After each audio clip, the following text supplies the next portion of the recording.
I am 56 years of age. I come from Epsom, Surrey in the United Kingdom, and I have had PNH and diagnosed with aplastic anemia and PNH from the age of 10.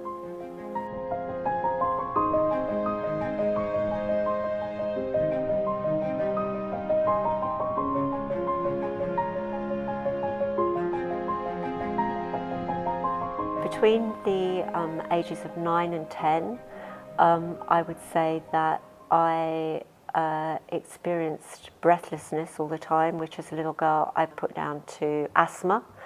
I also used to come home with huge, and I mean huge, bruising all down my legs, around my hips, around my back.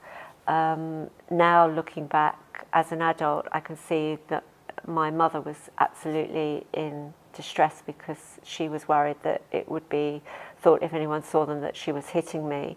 She thought I was just going crazy at school and running around the playground. Those were the most immediate signs.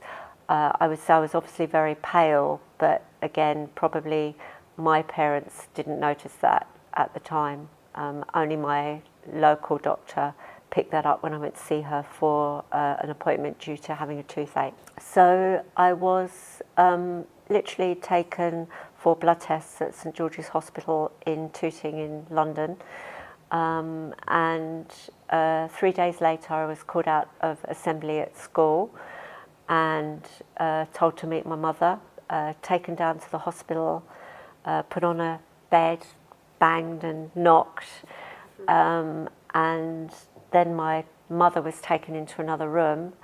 At the time, she believed, I think, that I was going to be diagnosed with leukemia, but she was told that I had this condition called aplastic anemia, where my bone marrow had stopped working, and that to take me home and enjoy me, and I had approximately 3 months to live. So that was the start of when my life really, really changed completely, because from then I was taken into St George's and I was transfused with over so many days with around 8 pints of blood. I was then put on a course of steroid treatment, which went up to about 26 tablets a day.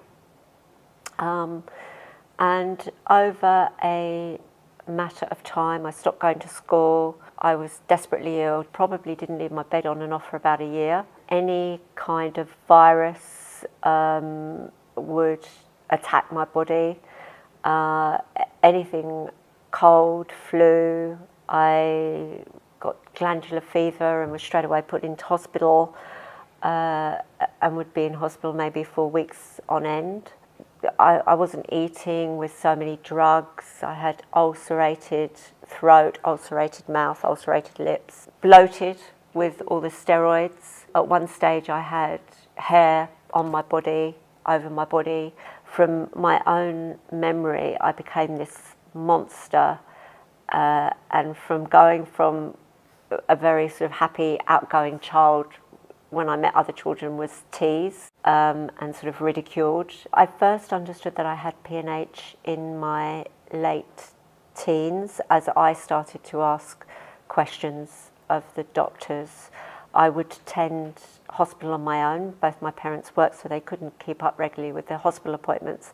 So it was very much as I started to grow into an adult that I asked my own questions of the disease and would pick up on what the doctors would tell me.